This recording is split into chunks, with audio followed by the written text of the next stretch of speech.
अस्सलामुअलैकुम दोस्तों, मैं शमशेर ज्योतिषी।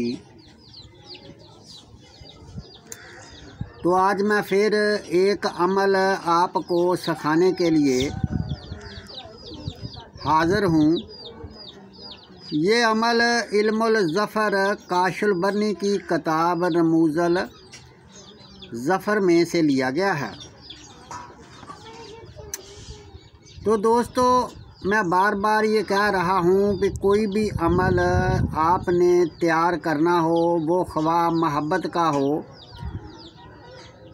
ख्वाह बंदिश का हो, कोई भी नक्श या कोई भी अमल तैयार करना है, तो सबसे पहले आपको अपनी जन्म कुंडली देखनी चाहिए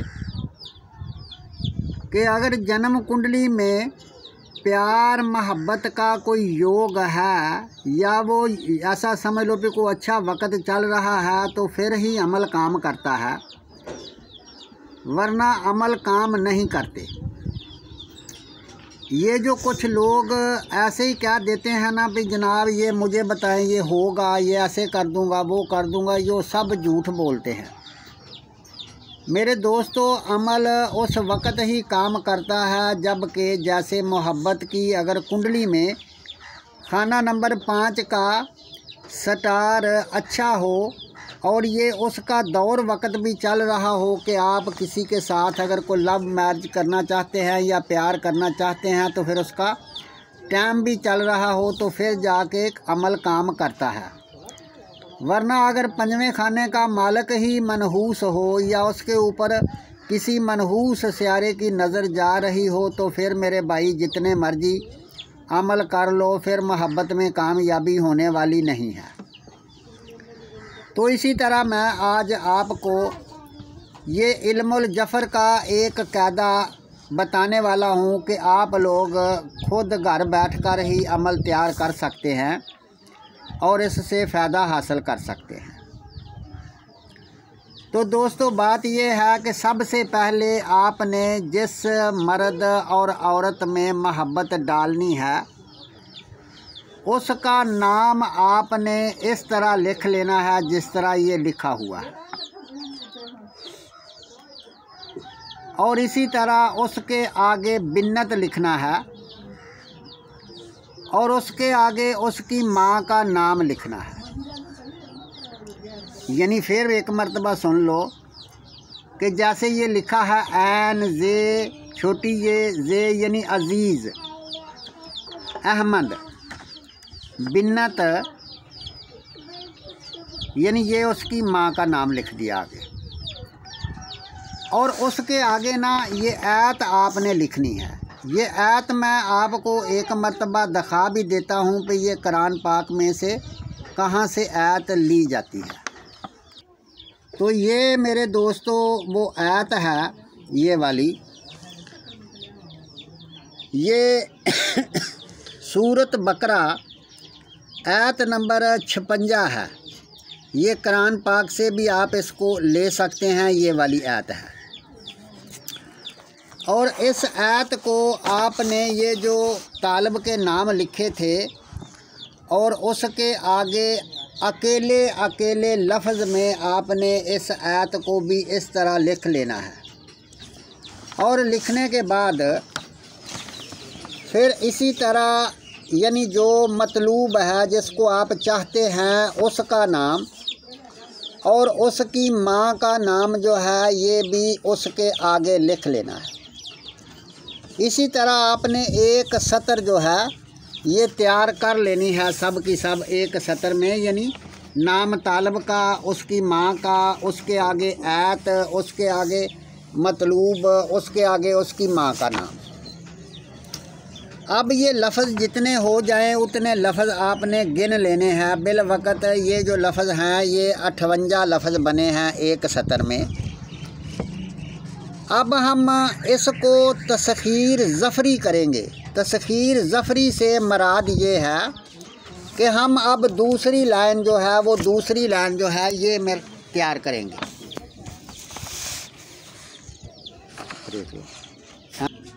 तो अब हम ये दूसरी सतर तैयार करने के लिए ये दूसरी सतर ये जो पहले हमने सतर तैयार की है, सबसे पहले हम आखिरी लफ्ज़ जो होगा वो उठाएंगे। जैसे ये आखिरी लफ्ज़ नून है, तो हमने ये नून उठाकर पहले लिख लिया। फिर पहला लफ्ज़ उठाएंगे, ये ऐन है, उसके आगे हमने ऐन लिख लिया। और उसके आगे फिर उधर से लाएंगे उल्टे हाथ वाले से, यानी ये छोटी ये छोटी ये हमने ले ली। और फिर ये उठाएंगे इधर से, तो फिर हमने ये उठा ली। फिर उधर से हम रे उठाएंगे, तो ये रे उठा ली। उधर से फिर हम ये छोटी ये उठाएंगे, तो हमने छोटी ये उठा ली। इसी तरह एक लफ्ज़ उल्टे हाथ का, एक लफ्ज़ सीधे हाथ का लेते जाएंगे, तो ये छोटी नीचे वाली जो सतर है इसी तरह ये तैयार कर लेनी है। सब की सब लफ्ज़ ऊपर वाले नीचे आ जाएंगे। तो जब हमने दूसरी सतर तैयार कर ली, तो अब हमने तीसरी सतर जो तैयार करनी है, तो तीसरी सतर के लिए भी हमने यही अमल करना है कि सबसे पहले जो आखिरी लफ्ज़ होगा उसको उठाकर नीचे लाएंगे। फिर पहले वाला लफ्ज़ जो नून है, जैसे ये उठाकर लाएंगे। फिर ज़ाल उठाकर लाएंगे। फिर ऐन उठाकर लाएंगे, यानी एक उल्टे हाथ का, एक सीधे हाथ का। इसी तरह हम करते जाएंगे, तो ये सारी की सारी सतर जो है ये नीचे आ जाएगी। तीसरी सतर भी तैयार हो गई। तो इसी तरह हम चौथी सतर, पाँचवीं, छठी, यानी इसी तरह हम करते जाएंगे। तो जब यानी तस्खीर उस वक़्त होगी कि जब सबसे आखिरी जो सतर है, यानी ऊपर वाली सतर सबसे नीचे वही लफ्ज़ आ जाए, तो फिर ये जो तस्खीर ज़फ़री है ये तस्खीर ज़फ़री हो जाएगी। जैसे ये 13वीं लाइन में ये ऊपर वाले लफ्ज़ फिर नीचे आ गए हैं। जब ये ऊपर वाले लफ्ज़ नीचे आ जाए तो ये तस्खीर ज़फ़री हो गई है। जब तस्खीर ज़फ़री हो जाएगी तो उसमें फिर ये नीचे वाली सतर हम नहीं डालेंगे, क्योंकि ये तो हमें पता चलेगा ठीक करने के लिए कि ये हमारी सतर क्या, यानी अमल हमारा बिल्कुल ठीक हो गया है, को हमने गलती तो इसमें नहीं की। ये नीचे वाली सतर आपको ये बताएगी। इसमें बार बार ख्याल रखना है, क्योंकि बार बार इसमें गलती होने के चांस होते हैं। तो जब तस्खीर हो जाए तो फिर जो ऊपर वाली सतर है उसके अदद आपने निकाल लेने हैं। यानी अदद निकालने के लिए भी, तो अदद निकालने के लिए मैंने ये नक्शा आपको ये भी सेंड कर दिया है कि इसलिए आपको दूसरी किताबों में ना जाना पड़े। ये इसे जदूल कमरी कहते हैं। जैसे अलिफ का 1, बे के 2, जीम के 3, दाल के 4, यानी हर लफ्ज़ के नीचे उसकी कीमत लगी हुई है। ये नक्शा आप गौर से देख लें कि आपको इसमें से अदद निकालने में आसानी पैदा हो जाएगी। तो इसी तरह आपने ये जो सतर है, यानी ऊपर वाली सबसे नीचे आ गई ना, तो ये सतर के हमने अलग अलग ये जो अदद है ये उनके नीचे लिख लिए हैं। तो लिखने के बाद ये कुल अदद जो बने हैं ये बने हैं 37-87। ये 37-87 लफ्ज़ अदद जो हैं ये अपना ऊपर वाली सतर के जो हैं ये बने हैं। तो अब हमने ये 37-87 लफ्ज़ जो ऊपर वाली लाइन के बने हैं, इसमें से 41 अदद जो हैं वो नफ़ी कर देने हैं, निकाल देने हैं। तो बाकी बच गए हमारे पास 37-46, यानी ये अदद बच गए हैं। तो अब हम ये 36-46 अदद जो हैं इनके फिर लफ्ज़ बना देंगे।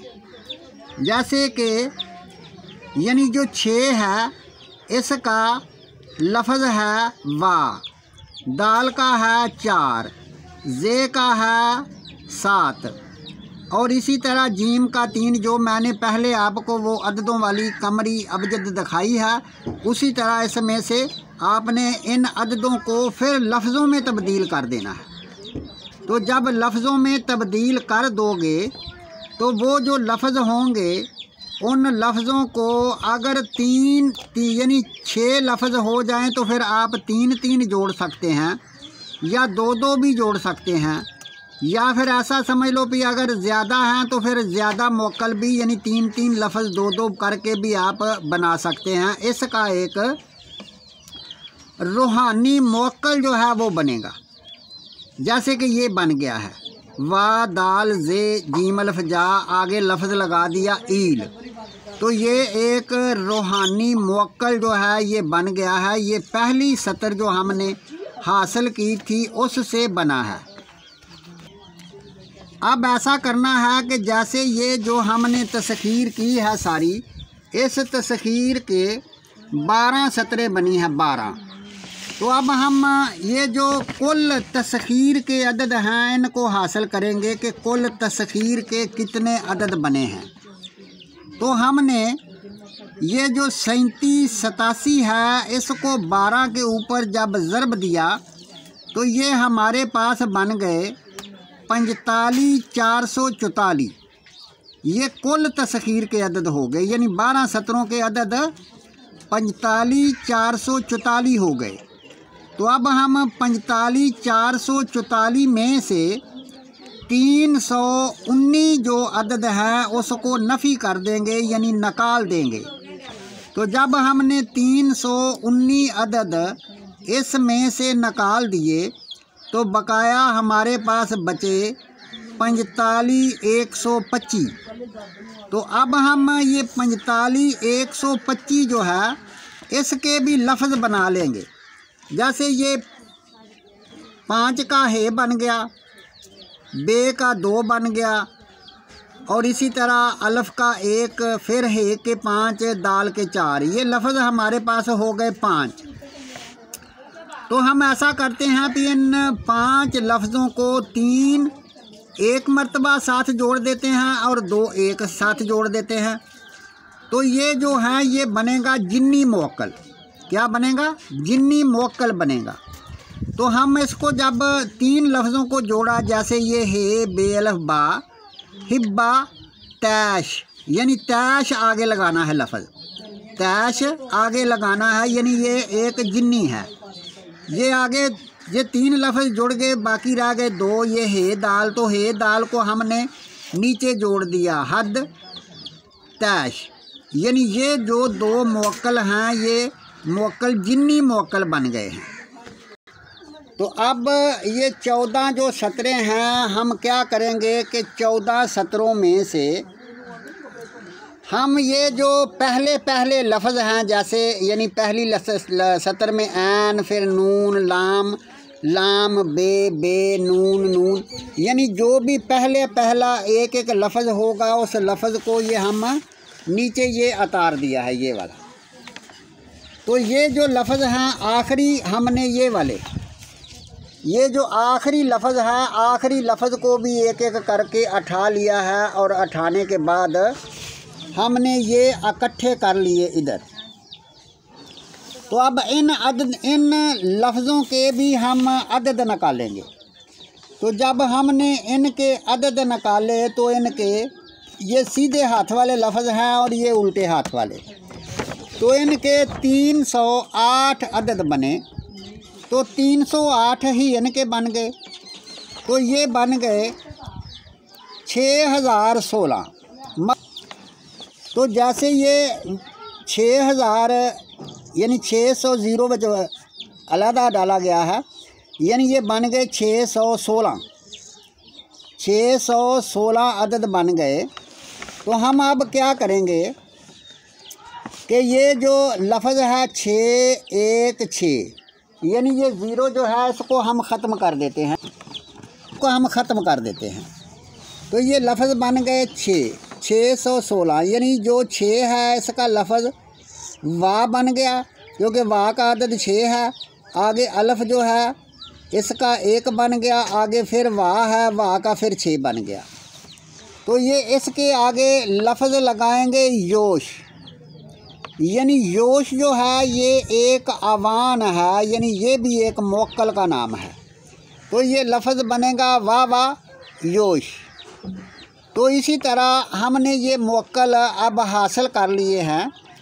तो इसके अगला कायदा क्या करेंगे? तो जब हमने ये मुवक्कल जो है रूहानी मुवक्कल, जिन्नी मुवक्कल और आवान मुवक्कल, ये मैंने समझा दिया कि अलग-अलग आपने निकाल लेने हैं।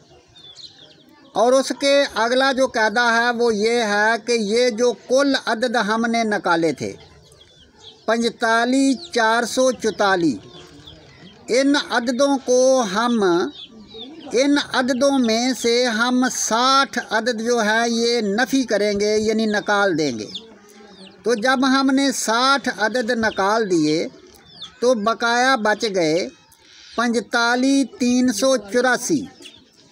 तो ये 45, 384 को हम 5 के ऊपर तकसीम करेंगे। तो जब 5 के ऊपर तकसीम करेंगे तो 9 5 45 हो गया। तो 45 में से 45 गया और बकाया कुछ नहीं बचा। तो 3 जो है ये 5 से छोटा है, तो हमने 7 8 भी अथार लिया, 38 हो गए। तो 7 5 35 हो गए। तो 35 में से 38 जब निकाले तो बकाया 3 बच गए। तो ऊपर से हमने 4 तारा, तो ये 34 हो गए। तो 6 5 6 30, यानी ये 30 हो गए। तो बकाया बच गए 4। अब ये जो रकम है, इस रकम को हम मखम्मस नक्श जो कि 5 खाने वाला होता है, उस खाने में ये जो हम पुर करेंगे, ये जो लफ्ज़ हमारे पास ये बचे हैं। तो ये बकाया 4 बच गया, 1 बच गया, 2 बच गए। ये जितने भी बचे उसमें उसको बोलते हैं कसर, यानी बढ़ाना। तो ये भी मैं आपको बताता हूँ कि वो किस तरह बढ़ाया जाता है।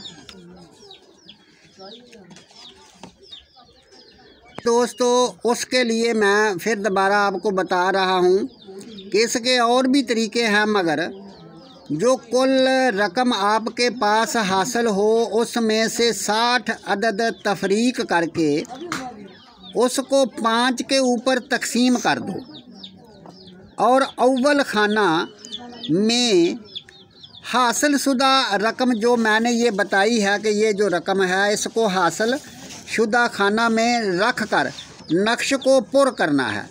जैसे कि ये नक्श है, वो नक्श है जो कि ये स्पीड है इसकी, खाना नंबर 1। और इसी तरह यानी इधर आ जाएगा खाना नंबर 2, और इसी तरह खाना नंबर 3, और इसी तरह खाना नंबर 4, और इसी तरह खाना नंबर 5, 6, और इसी तरह खाना नंबर 7, 8। इसी तरह ये पूरी की पूरी एक स्पीड है इस नक्श के पुर करने की।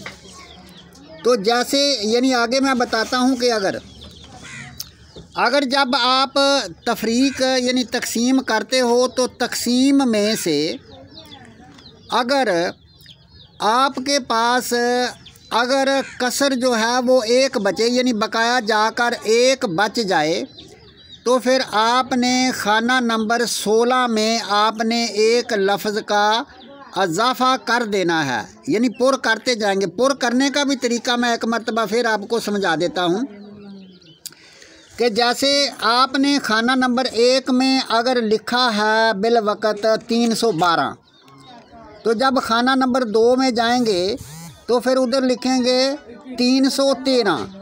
फिर जब नंबर 3 में जाएंगे तो उधर लिखेंगे 314, यानी एक एक लफ्ज़ बढ़ाते जाएंगे।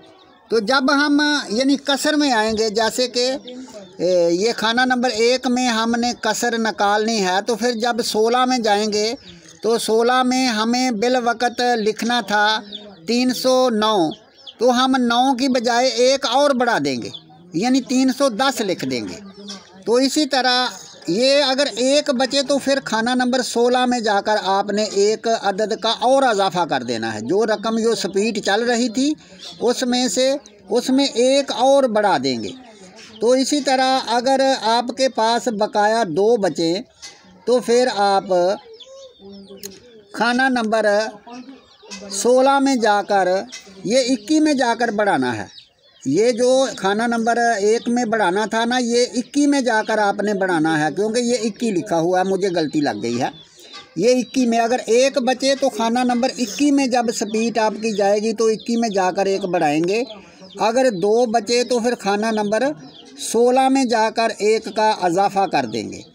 और इसी तरह अगर 3 में जाएं तो फिर खाना नंबर 11 में जाकर 1 का इजाफा करें। अगर 4 कसर बाकी बच जाए तो फिर खाना नंबर 6 में जाकर 1 का इजाफा करें। तो ये हो गई, आपको चाल भी बता दी कि किस तरह पुर किया जाता है और किस तरह ये बनाया जाता है। तो अब ये हमने वो नक्श है जो कि तैयार कर लिया है, यानी 5-5 खाने का, 1 2 3 4 5-5 खाने का ये नक्श है जो हमने ये तैयार कर लिया है। और इसी तरह अब हम ये बताते हैं आपको कि ये नक्श के नीचे एक इबारत लिखी हुई है, ये वाली, और इस इबारत के बारे में भी हम आपको बताते हैं कि ये किस तरह लिखी जाती है और इसको किस तरह ये पढ़ा जाता है।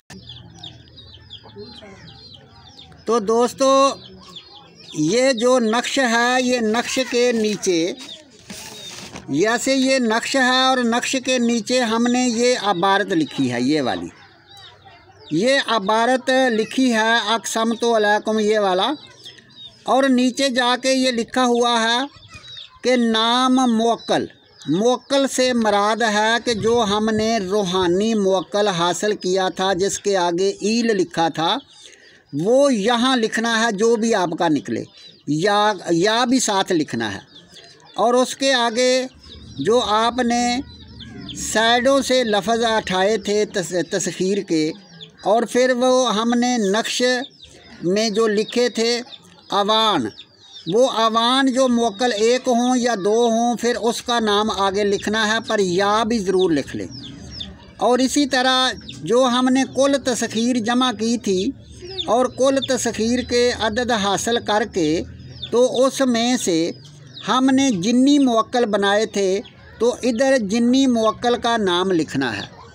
और उसके आगे, यानी जिसको तलब आप कर रहे हैं, जिसको आप चाहते हैं, उसका नाम और उसकी माँ का नाम, फिर मतलूब जो चाहता है उसका नाम और उसकी माँ का नाम ये लिखना है। और उसके आगे ये लफ्ज़ लिखा हुआ है अल अजाल अल सात अल वहा, यानी इसी तरह ये हमने नक्श के नीचे ये सारे का सारा लिख दिया है। तो इसी तरह जो नक्श है, नक्श की दूसरी साइड पर आपने एक आर्जी तस्वीर बनानी है। वो जो आर्जी तस्वीर हो वो एक लड़की की, अगर लड़की लड़के में आप मोहब्बत डालना चाहते हैं तो उसकी एक तस्वीर हो, और वो आर्जी तस्वीर आप गले भी मिला सकते हैं, उनके हाथों में हाथ डाल सकते हैं। वो एक फ़र्ज़ी तस्वीर बनाने के बाद वो जो लड़का है, लड़के के सर के ऊपर आपने वो रूहानी मुवक्कल जो है उसका नाम लिख देना है, जैसे ये लिखा हुआ है। तो इसी तरह जो जिन्नी मुवक्कल आपने हासिल किया था, तो जिन्नी मुवक्कल का नाम जो है वो लड़की के सर के ऊपर लिख देना है। और तस्वीर के इर्द गिर्द जो आपने आवान मुवक्कल हासिल किए थे वो लिख देने हैं आपने। तो इसी तरह यानी ये आपका नक्श भी तैयार हो गया और जो है ये अमल तैयार हो गया। तो अब आपने क्या करना है, जैसे कि ये का ये अमल है, यानी 12 सत्रों का, तो ये 12 सत्रों का ये अमल है। तो इसका मतलब ये हुआ कि ये जो अमल है ये 12 दिन का तैयार हुआ है। मगर एक बात ज़रूर याद रखना कि जब आप अमल तैयार कर रहे हों तो उस वक़्त अपने पास कुछ बखूर वगैरह जो है, यानी दूनी वगैरह, ये ज़रूर तखाएँ, क्योंकि वो स्यारे ज़ोहरा के मतलका बखूर वगैरह जलाएँ, जैसे मुशक, अंबर या कुछ और चीज़ें खुशबूदार होती हैं, वो बखूर वगैरह साथ ज़रूर जलाएं। जब आप अमल तैयार कर रहे हों। और ये भी ख्याल रखें कि चांद की चांदनी रातें हों, अंधेरी रातों में ये अमल तैयार ना करें। तीसरा ये भी ख्याल रखें कि ये 7 ज़ोहरा में ही अमल तैयार करें, और जब 7 ज़ोहरा की ख़त्म हो जाए तो अमल को बंद कर दें, और फिर जब स्यारे ज़ोहरा की 7 आए तो फिर इस अमल को तैयार करें। तो इसी तरह ये अमल जो है ये तैयार करना है। अब जब अमल तैयार हो जाए तो फिर ये जो नक्श है, इस नक्श की आपने चाहे तो फ़ोटोकॉपी करवा लो, तो चाहे हाथ से बना लो। इस तरह के यानी आपने जितनी सतरों का ये अमल तैयार होगा उतने ही नक्श जो हैं वो आपने तैयार करने हैं या फ़ोटोकॉपी करवाने हैं। तो ये जो जानमन नक्श है, इस जानमन नक्श को कोई खुशबू वगैरह लगा कर वो जो चाहने वाला है, तालब है, उसको दे दो कि वो अपने पास रखे। और दूसरा ये है कि ये जो नक्श है, इस नक्श को आपने इस तरह करके इसकी एक बत्ती बना लेनी है इस तरह। तो इस बत्ती में आपने कुछ रुई वगैरह रख के इसमें तो इस तरह बंद करके इसको धागा लपेट कर, यानी एक चिराग में नया चिराग हो और एक चिराग में आपने खुशबूदार तेल कोई डाल कर, और ये चिराग में बत्ती को डालकर चिराग को जलाना है। जब चिराग जल रहा हो तो उसके सामने बैठकर फिर ये जो ये नीचे लिखा हुआ है लफ्ज़, ये जो आबारत लिखी हुई है, इसकी 3 तस्बीहां जो हैं ये आपने करनी हैं। यानी 3 तस्बीहां करने के बाद जब 3 तस्बीहां हो जाएं तो ऊपर से, यानी पहले दिन हमने जब स्टार्ट किया तो ये पहली वाली सतर जो है इसको भी कैंची से काट लें, और साथ ही नक्श को और साथ ही वो सतर को, इन दोनों को अब आपने चिराग में से बाहर निकाल कर एक जगह इकट्ठे करके जला देना है। इसी तरह दूसरे दिन वो अमल करना है, इसी तरह तीसरे दिन अमल करना है। यानी जितने दिनों का वो अमल तैयार होगा उतने दिन ही इस अमल को करना है। अगर मेरी बात आपको अच्छी लगी हो या कोई समझ आई हो तो ठीक है, अगर आपको समझ ना आई हो तो आप दोबारा भी मुझसे पूछ सकते हैं कि मुझे इस बात की समझ नहीं आई। तो मेरे दोस्तों, ये एक बहुत अच्छा अमल है, पर ये काम मैंने पहले बताया है कि मैं झूठ नहीं बोलता कि जो लोग कहते हैं भी ऐसा ऐसा मैं कर देता हूँ, यानी काम मेरे दोस्तों तब ही होते हैं जब के कुंडली में कोई आपकी जान हो। यानी अगर कुंडली बकार हो तो फिर ये अमल वगैरह कोई भी अमल काम नहीं करता, फिर ये लोग कख भी नहीं कर सकते। तो इसी तरह मेरे दोस्तों, मैं कोशिश करूँगा कि ज़्यादा से ज़्यादा मालूमात और अमल और इल्म नजूम से आपको कुछ सिखाने की कोशिश करूँ। तो इसके साथ ही मेरे दोस्तों इजाज़त चाहता हूँ। अल्लाह हाफिज़।